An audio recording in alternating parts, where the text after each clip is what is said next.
Assalamualaikum warahmatullahi wabarakatuh.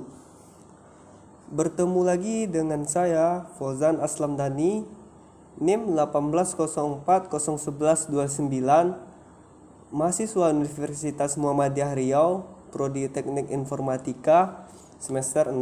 Di sini saya akan mengerjakan UAS rekayasa perangkat lunak, yaitu UASnya tentang Unified Modeling Language atau UML, dan saya mengambil data penggajian karyawan di PT Ensefal. Di sini ada 4 judul yang akan saya jelaskan.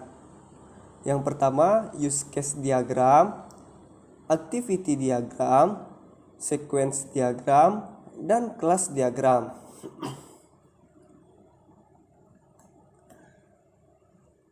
Yang pertama, use case diagram. Apa itu use case diagram? Di sini saya akan menjelaskan secara singkat. Use case diagram adalah satu dari berbagai jenis diagram UML atau Unified Modeling Language yang menggambarkan hubungan interaksi antara sistem dan aktor. Use case dapat mendeskripsikan tipe interaksi antara si pengguna sistem dengan sistemnya.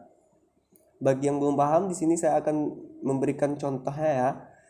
Di sini terdapat contoh use case diagram, gambar beserta penjelasannya. Yang pertama, penjelasannya dulu. Di sini terdapat satu sistem yang mencakup kegiatan penggajian karyawan. Ada 3 aktor yang terlibat atau melakukan kegiatan, yaitu karyawan, bagian keuangan, dan direktur keuangan.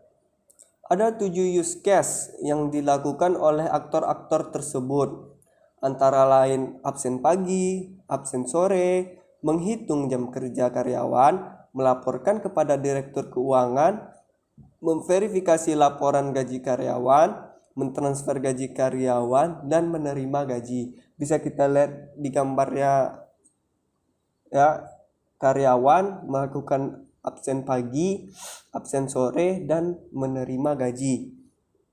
Sedangkan untuk bagian keuangan, tugasnya absen pagi, absen sore, menghitung jam kerja karyawan, melaporkan kepada direktur keuangan, mentransfer gaji kepada karyawan, dan menerima gaji.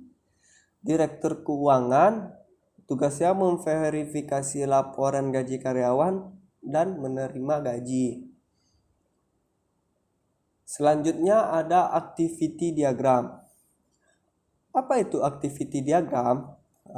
Activity diagram atau diagram aktivitas adalah bentuk visual dari alur kerja yang berisi aktivitas dan tindakan, yang juga dapat berisi pilihan atau pengulangan. Dalam Unified Modeling Language atau UML, diagram aktivitas dibuat untuk menjelaskan aktivitas komputer maupun alur aktivitas dalam organisasi. Selain itu, diagram aktivitas juga menggambarkan alur kontrol secara garis besar. Di sini saya juga ada contoh dari activity diagram dari sampel PT Ensefal. Bisa kita lihat di gambarnya, dan ada penjelasannya, yaitu satu initial node yang merupakan awal kegiatan. Ada 3 vertical streamline, yaitu karyawan, bagian keuangan, dan direktur keuangan. Ada 7 activities yang biasa dilakukan oleh para aktor, antara lain absen pagi, absen sore, menghitung jam kerja karyawan, melaporkan kepada direktur keuangan, memverifikasi laporan gaji karyawan, mentransfer gaji karyawan, dan menerima gaji. Ada satu final node yang merupakan akhir dari kegiatan. Kita lihat di gambarnya ya. Pertama, dari satu titik hitam, karyawan melakukan absen pagi, terus absen sore, menghitung jam, terus masuk ke bagian keuangan. Bagian keuangan tugasnya menghitung jam kerja karyawan, melaporkan kepada direktur keuangan, terus pindah ke direktur keuangan. Direktur keuangan melakukan verifikasi laporan gaji, Terus bagian keuangan mentransfer gaji dan karyawan menerima gaji. Selanjutnya ada sequence diagram.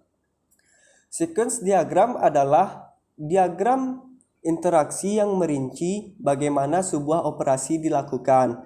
Sequence diagram atau diagram urutan menggambarkan interaksi antar kelas dalam hal pertukaran pesan dari waktu ke waktu. Sequence diagram kadang juga disebut diagram acara. Di sini sudah ada gambarnya ya, sequence diagram beserta penjelasannya. Di sini ada 3 line antar muka, yaitu absensi gaji karyawan dan laporan gaji karyawan. Ada 3 aktor yang melakukan kegiatan, yaitu karyawan, bagian keuangan, dan direktur keuangan. Ada 7 message spesifikasi dari komunikasi untuk objek yang membuat informasi-informasi tentang aktivitas yang terjadi. Kegiatan yang biasa dilakukan oleh aktor-aktor tersebut antara lain melakukan absen pagi, melakukan absen sore, menghitung gaji karyawan, menyerahkan laporan gaji karyawan kepada direktur keuangan, memverifikasikan laporan gaji karyawan, mentransfer gaji karyawan, dan menerima gaji karyawan. Bisa kita lihat pada gambarnya sequence diagram karyawan, ada bagian keuangan, ada direktur keuangan, karyawan melakukan absen pagi, melakukan absen sore, bagian keuangan menghitung gaji karyawan, menyerahkan laporan gaji karyawan, terus ada direktur keuangan memverifikasi laporan gaji karyawan, terus bagian keuangan mentransfer gaji karyawan, dan karyawan menerima gaji. Dan yang terakhir ada class diagram. Class diagram adalah jenis diagram struktur statis dalam UML yang menggambarkan struktur sistem dengan menunjukkan sistem kelas, atributnya, metode, dan hubungan antar objek. Di sini ada gambar kelas diagram, yaitu ada user, karyawan, bagian keuangan, direktur keuangan, ada jabatan, golongan, penggajian, dan data penggajian. Sekian dari saya, salah dan kurang saya mohon maaf. Wabillahi taufiq wal hidayah. Assalamualaikum warahmatullahi wabarakatuh.